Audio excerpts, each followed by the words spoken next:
Hey, good morning, Ray. How are you? I'm very good, Ben. Thanks very much. It's great to be here to be talking about decarbonisation at scale, particularly in the pharmaceutical industry. So, Absolutely, yeah, it's big business for us at the yeah, I'd love to hear some of your insights. But and normally I wouldn't start with this, but have you seen some of the latest data on sea temperatures that's coming through as to why we're doing it? It's kind of crazy, all right, isn't it? Yeah. Yeah. So, some of the latest data for 2023 just shows that the average sea temperature anomaly is completely off the charts, and looks like we're going to breach that 1.5 degrees from the Paris Protocol without doing anything already. So I think time to take action. Yeah, we're definitely in trouble, and but at least the pharma companies are, they're starting to do something about it. But there's plenty of work to be done yet.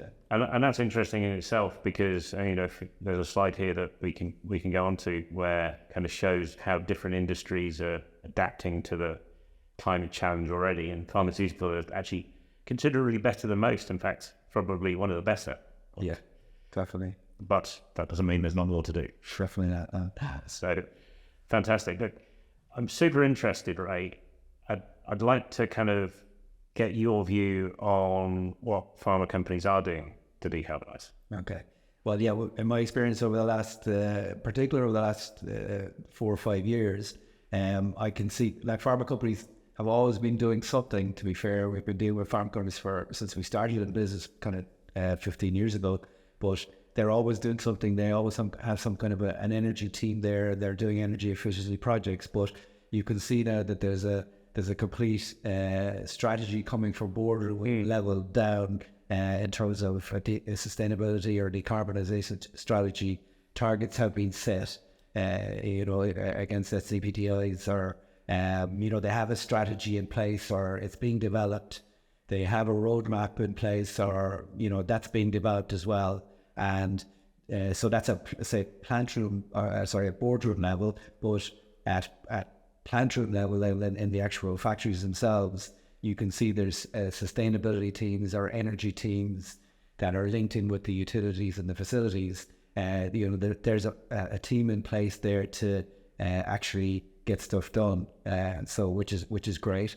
And the other important piece, which is always a roadblock in lots of different industries, is there's budget set aside now. So I'm hearing terms like decarbonisation fund. So there's a separate pot of money put aside, which is great. Now there's obviously criteria that is required to get that money, but at least pharma companies are recognising, okay, we have to invest in this, and it's good. Like most people know, pharma companies, they do have big budgets, obviously, but they don't think so. Yeah, exactly. But they're careful with them at the same time. But no, it's good to see them. So it's really interesting to hear that, Ray, and lots there to kind of unpack, I guess. Yeah. What I'd really be interested to know is what's changed, what's different. I mean, we've been working with pharma companies for 15 years, as you say, but something must have changed more recently. What do you think's gone on that's different? I think it's just it's been driven by the cooling the planet, honestly, or the rise in temperature and the need to do something for the planet, and they are being responsible, but it's been driven by cost factors as well. There's definitely over the last couple of years with the with everything that's gone on in the world with COVID and with the increase in price of energy, it's helped focus the mind. So they were always doing something. Then there's keeping the planet cool, and then there's the commercial factors and being sustainable in order to keep doing their business. Okay, so that's kind of an alignment to kind of major factors that drive people towards that. And I guess there's a stakeholder piece in this where a lot of these pharma companies are listed. They've got very public kind of personas. It's an industry that's had maybe some perception challenges before, so being seen to do the right thing is kind of important to them, and publishing that and doing that so people can see what they're doing. I think so. It sounds like it's a really important thing. Yeah, no, definitely. Yeah. It's a coming together, and like I said, they want to drive out with this. They've got their targets now, and you can see it on the ground. That the various levels within the organization that are going to affect that change or make that change happen are are getting on with it. Okay, that's super interesting. So you're saying boardroom level setting targets. You mentioned SBTI, presumably means science-based targets there. So that's the kind of science-based target organisation aligning to the greenhouse gas protocol. So that's at the boardroom level. So, and they're creating budgets, and then down at the plant room level, they're creating alignment so people can take action and actually contribute to those goals. Absolutely, yeah, absolutely. That's super interesting. Yeah. So clearly can't be without its challenges. So what do you think the biggest challenges are? Yeah, that's a good one. So like, it's a very compliance-driven industry. So, every step in the development of drugs is critical. Can't be glad it's compliance. Yeah, absolutely. Yeah. I mean, so they're just very kind of conscious of remaining compliant. If you take any pharma factory, they have to be, it's all about sterilization in terms of the production, air quality within the facilities, certain air changes within the rooms, things like that. They need to be able to monitor their operational system. So they're very well advanced in terms of the process and mining that process, but they need to be able to monitor the operational systems 24/7.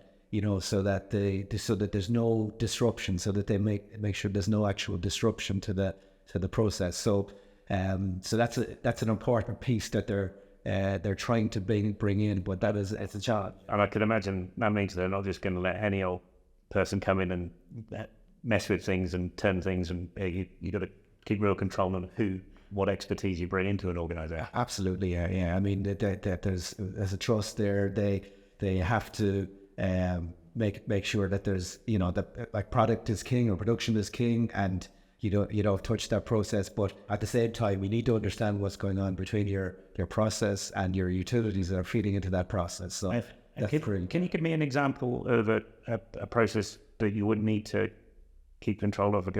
Just an example of one of the things you're talking about.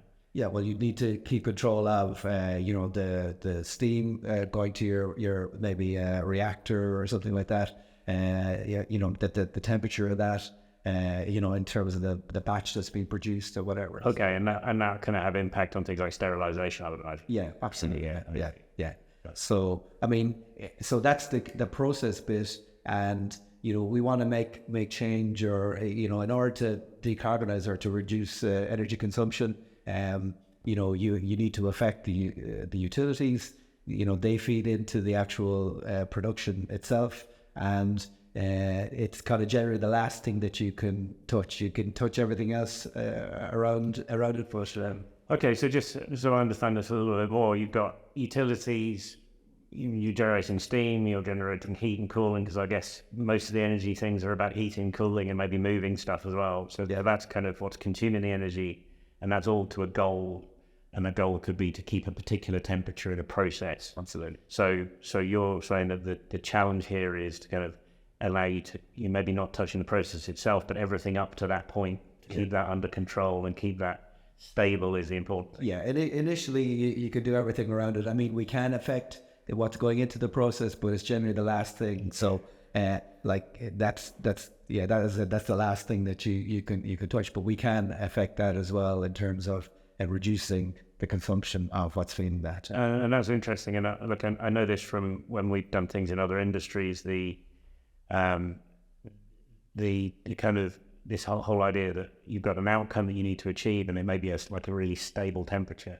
Actually, by doing a lot of this decarbonisation work, you can actually be even more effective at creating that temperature and reduce carbon and reduce costs. So it isn't something that should be ignored as we do think. Absolutely, yeah. You can deliver that temperature a number of different ways. It's not just you can reduce that temperature with steam.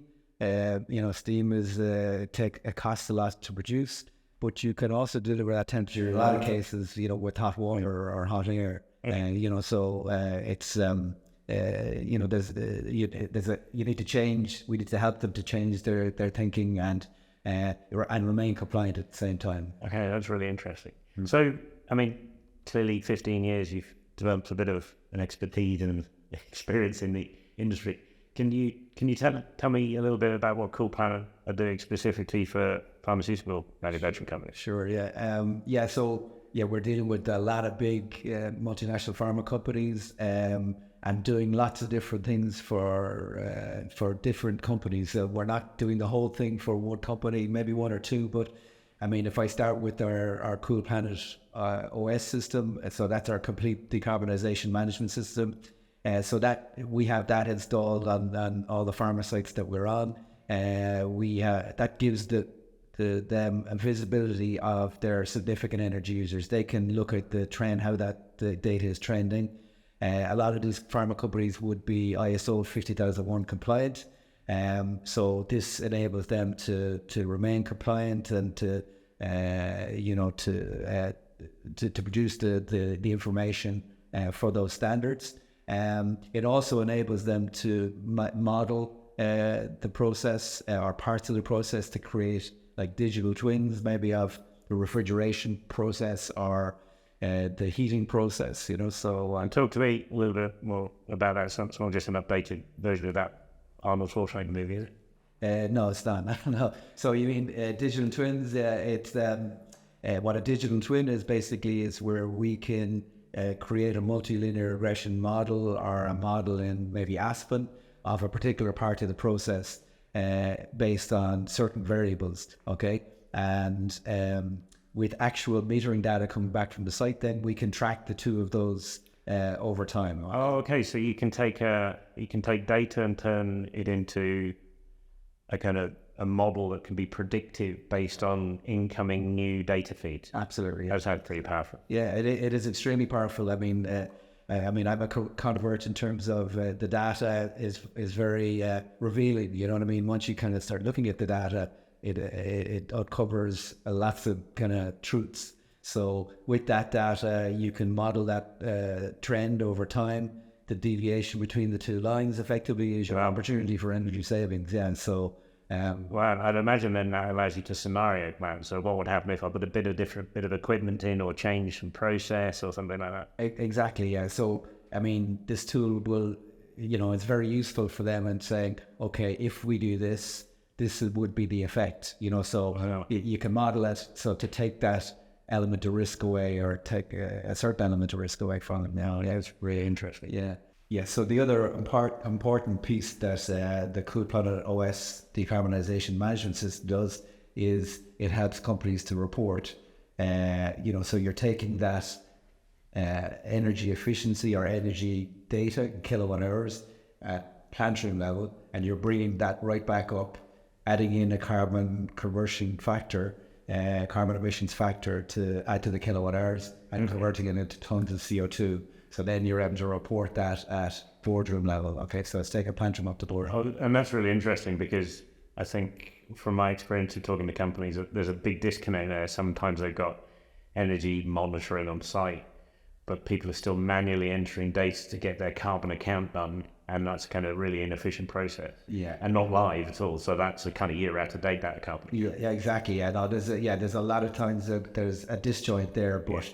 In fairness, like there's a lot of investment now in metering to capture that data and then to bring it back up to they understand they need to have visibility of what's going on so that they can report it to their board and make it public. Yeah. That's really interesting. But I also imagine, and correct me if I'm wrong, much as we'd love there to be a magic bullet for this, and it's a bit like you download a piece or subscribe to a piece of software that solves all your problems. It's not quite like that. No. I mean, yeah, like you've got the data piece, which is critical. And as I said, I'm a convert. It's very important to understand what's going on, but you have to add in the human element, So, what we do, the other parts of what we do for these pharma companies is we have managed services for decarbonisation on site. So, we've got engineers placed on site. They're I would say infiltrated, but they're part of the sustainability team or the utilities team on site. They're helping to design the energy efficiency and decarbonisation projects. They're liaising with the vendors who are supplying the equipment, the contractors to kind of pull all that project together. And then we're providing project management services. So we're taking it right from kind of concept through to implementation. Okay, so that's kind of all about taking action. So it's not just a software that's going to, or shelfware that's sitting over there. It's about taking that data, turning it into something that's going to be actively meaningful in terms of the decarbonisation and taking action towards people's goals. Yeah, absolutely. I mean, you go back, I remember go back years ago, there was plenty of companies doing audits, and you produce a lovely report and it goes into a nice filing, a file that sits on top of a filing cabinet. But like what we do as a company is, provide that software with the intelligence, but then the support in terms of engineers to help them progress that along and turn it into an action. And I'd imagine that's because there's actually some pretty specialist knowledge around how to get things efficient and how to do energy efficiency specifically. That doesn't mean that companies don't have their own technical people, but they maybe just not specialists in where they need to be for it. Yeah, exactly. I mean, let's say a pharma company, they're producing the drugs. That's their business. They're kind of focused on that. But if you bolt on our services, we come in there. Our guys are focused on that and help them to drive that along at the same time. So it's a team effort, but it helps them in that. But I also imagine there's a kind of knowledge transfer piece. So people can, and people in the organisations and in the pharmaceutical companies can kind of learn some of these skills as we go, and that's okay. We can knowledge transfer that. Yeah, definitely. Yeah, I mean, we have engineers at various levels, junior right up to senior level, guys who, a lot of them have a trade. They went back to college. They did energy management courses. Guys and girls in their 30s. They're on these sites now. They're imparting their knowledge, working with the teams on site. And then we've got subject matter experts there. Guys kind of as old as me. They've been around. You're not old, right? Yeah, I'm older, right? They've been in industry for a long time. They know how boilers work, they know how fridge plants work, and they're there in the background to support our younger engineers, let's say, with that knowledge and provide advice to the customers. Yeah, that was super interesting, because I think, from what I'm observing all of this is that everybody's pulling in the same direction and everybody wants to achieve a decarbonisation goal, and it's kind of our job to help a customer be successful in it. Absolutely, yeah. So that's another aspect. So not all pharma companies that we don't have engineers on all these sites, but we do provide support in terms of customer success. So some companies have certain engineers working away on things, but we have a customer success team to go with the CoolPlanet OS system, and what they do is they might have a regular cadence with the customer, a call every week or every second week. They help them to analyze the data. It's a joint analysis to look at trends, to help them build reports on issues they've done themselves, create a report, and then they can socialize that within the company. And it's great for getting that message across within the business. So this is really all about alignment. So it's helping the people on the ground align to the goals being set at the organisational level and make sure everybody in between knows what's going on. Yeah, absolutely. Like it's I talk to a lot of new customers every week, and one of the things I tell them is that this sustainability, decarbonisation thing that's going on at the moment, it's not just about reporting. It's a whole business transformation issue that we have to deal with.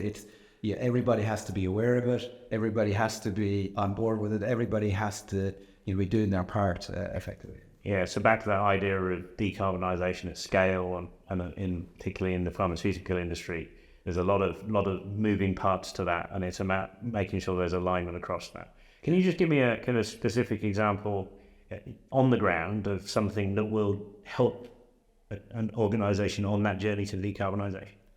Well, I mean, I think that the platform itself, like I was just talking about there, that's a critical part, having that knowledge.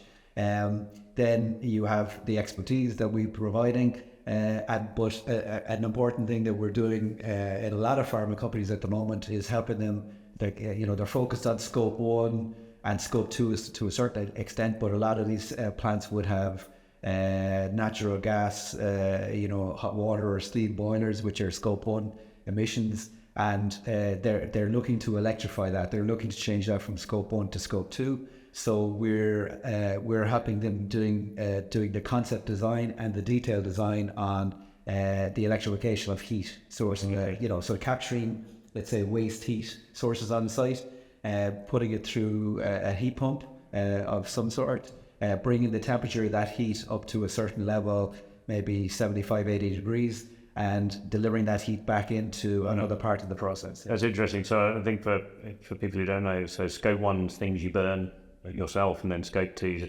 electricity you buy. And by moving things to scope 2, you can take advantage of the grid being decarbonised over time, and you can make things more efficient.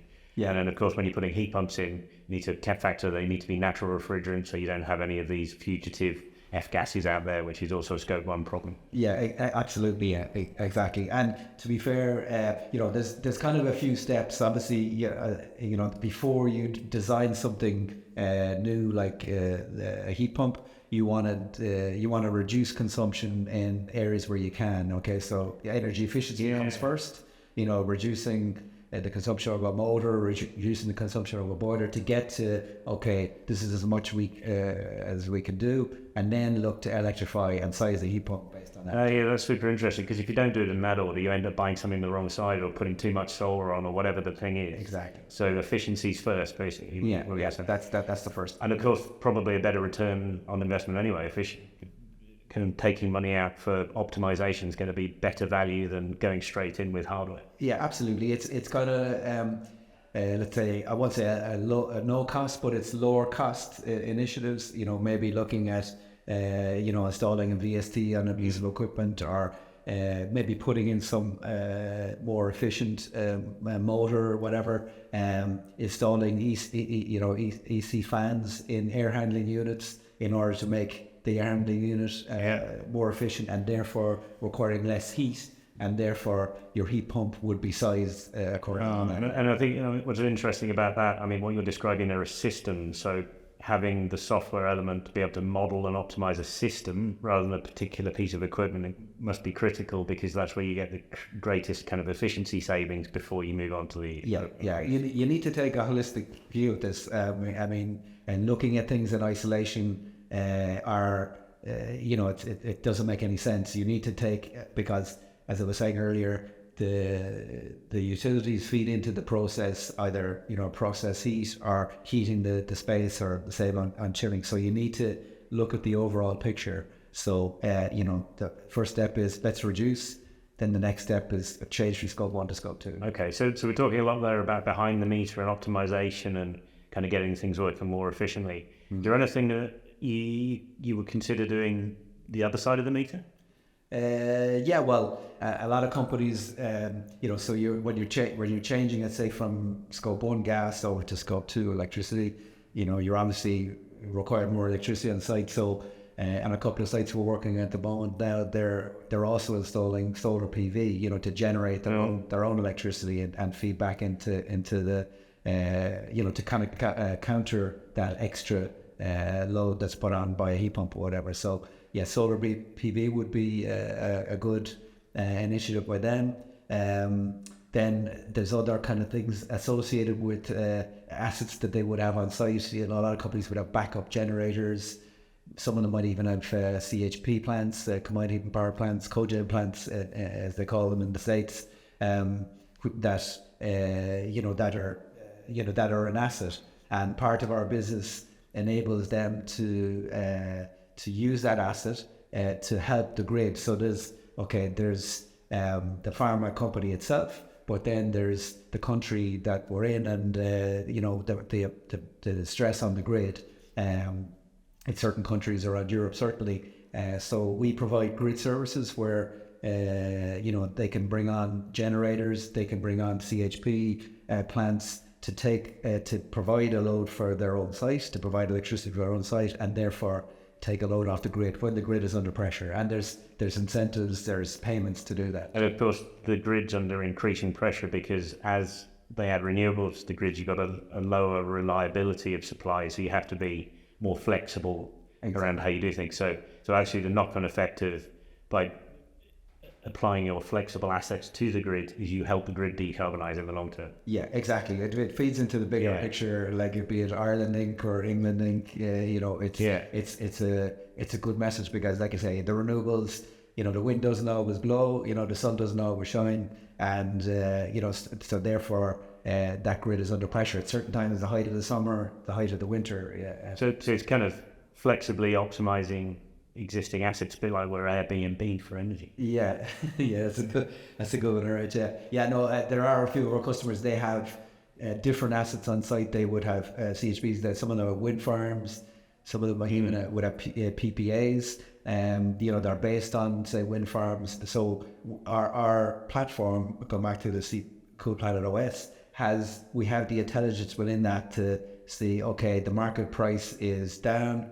Therefore, you can switch on and run your heat pump, okay, and even create maybe a thermal storage or a cold storage of cold, let's say almost like an ice bank, so that you generate you generate that cold or you generate that heat when the cost is low, and then you can actually dispatch it when the cost goes up. Quite a powerful nexus, kind of interacting with assets but interacting with markets. Yeah, it always makes them self-sufficient. They're taking control of this, and they're not relying on the grid as much. And there's huge commercial benefit for them if to give them that intelligence, or by giving them that intelligence. Yeah. So the other piece then within our platform, which kind of feeds into the bigger picture, is we have a register of opportunities, and again, this is something that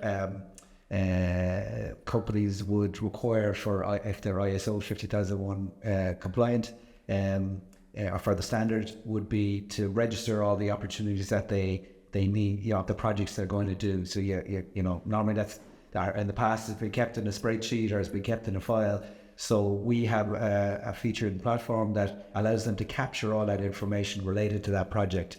Okay, so the kilowatt hour savings, the carbon savings associated, all the costs, all the pricing, that all can be captured together in one place. So it's the one kind of source of truth for those projects. So anybody can look at it at plant room level, like I was saying, or boardroom level, and see what's actually going on. That's great. And I guess you can then sort of qualify opportunities. They come in, so you have an idea, and then you move that through a qualification process. Yeah. And then see that being realized at the other end. Yeah, exactly. You can kind of categorize it as it goes through that process. In big companies, like the pharma companies, they have a gate process in terms of going from concept stage plus or minus 50% down into your plus or minus 5% where it gets to go ahead for funding. It's a bit like a net zero CRM. Yeah, exactly. Yeah. So and you of course about our glide path feature, which is just recently released, as to kind of combine with that. To combine with that register of opportunities, taking those projects and making them visible over a period of time. So a company has a target, let's say, of reduction of 50% by 2030. Mm-hmm. Okay, and they want to know where are we on this journey. So we've created this feature called the glide path. So yeah, just sort of talking that through then. So you've got organizational targets which set a net zero goal, whatever that is.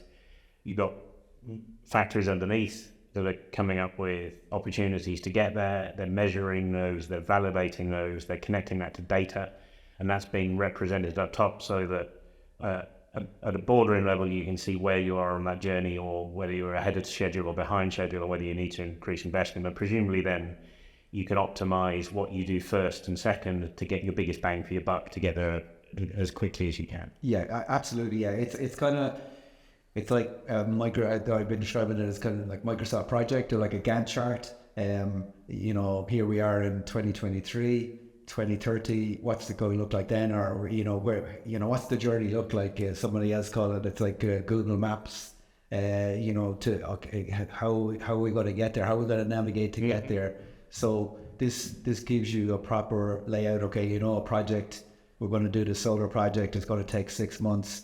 This is the amount of carbon we're going to save. You can see the step change there. And if you have all these different step changes, you can create this glide path. And then after it's done, you can see that it's worked, it's validated, it's not just left alone. You know that that's delivered a saving. Yeah, definitely. Yeah. So so that's another important feature. A lot of our customers, pharma customers, in fact, have been asking for okay, something that can help them with, help them with this, how do we get there, and how can we manage this? Yeah. So Ray, look, lots of interesting things we've spoken about in quite a lot of detail and clearly a lot of expertise there. If you were to give 3 takeaways for this audience today around decarbonising at scale in the pharmaceutical industry, what do you think they would be? That's a good question, right? To narrow it down to 3. I think, well, the first thing, and, it certainly seems to be on track, and a lot of companies, as I was saying at the start, a lot of pharma companies are doing it, is embedding that whole decarbonisation approach in the business. Okay, so what's being set in terms of targets up at boardroom level, you can see that filtering down right to plant room level, so that people are understanding, okay, we need to do something about this, and they're doing something about this. So that would be the first thing. The second thing then would be, giving those people the tools, so giving them access to the data so they can actually take action. Giving them that knowledge, like I said a couple of times, the data is very powerful. It gives you great insight into what's going on. It enables them to make decisions, and then they can take actions with the decisions. They can design a project, they can come up with a concept, and they can actually implement something.